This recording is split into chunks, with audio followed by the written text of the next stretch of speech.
అనవసరంగా ఇన్నాళ్ళు నీకు ఎదురైన ఆపదల్లోంచి నేను కాపాడుకోవాలా, ఒక ఉద్దేశంతోనే కాపాడుకున్నాడు. 15 సంవత్సరాల ప్రాయం ఉన్నప్పుడు కరెంట్ షాట్ కొట్టింది. నా మామూలు షాట్ కాదు, దెబ్బకు అవుట్ అవ్వాల్సింది.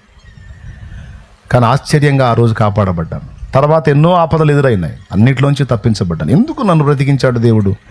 కొన్నిసార్లు నేను ఈ చిత్తంలోకి రాకముందు, సేవలోకి రాకముందు, పరిచర్లోకి రాకముందు చాలాసార్లు నా లైఫ్ని గురించి నేను అనుకున్నాను. ఏమన్నా తెలుసా? నాలాంటి ఒకడు పుట్టడం అవసరం అంటావా? బ్రతకడం అవసరం అంటావా? ఉనికిలో ఉండటం అవసరం అంటావా? దేవుడా, ఎందుకు పుట్టించావు నన్ను? ఎందుకు బతకనిస్తున్నావు నన్ను? నా ప్రాణం తీసేయొచ్చు కదా, నన్ను చంపేయొచ్చు కదా అని చాలాసార్లు నేను దేవుని ముందుకెళ్ళి ఏడ్చుకున్న రోజులు ఉన్నాయి. దేవుడా, నన్ను చంపు అని. హలో, వింటున్నారా? ఎంతమంది వింటున్నారమ్మా? నేను అనుకున్నానా? మీరు కూడా అప్పుడప్పుడు అనుకున్నారా? నేను కూడా కొన్నిసార్లు అలా అనుకున్నాను అన్న వాళ్ళు చేతులు ఎత్తండి. అందరూ అనుకున్నారు.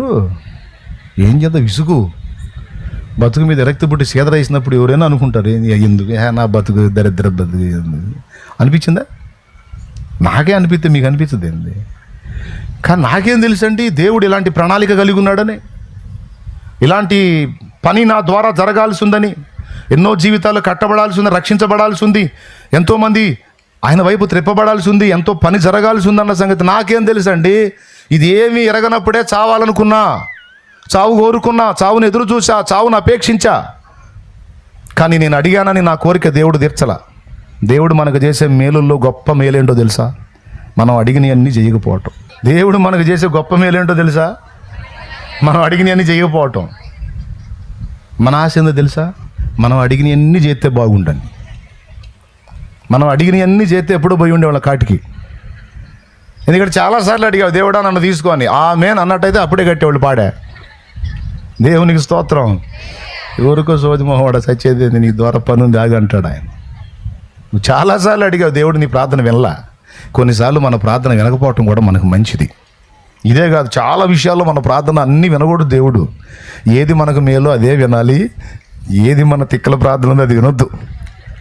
పొరపాటున నేను అడిగినప్పుడు దేవుడు ఆమెనే అని ఉంటే వామ్మో ఎంత కృప పోగొట్టుకునేవాడో తెలుసా? ఇక్కడ ఉన్నవాళ్ళు ఎవరన్నా అనుకుంటే మర్చిపోండి ఆలోచనని.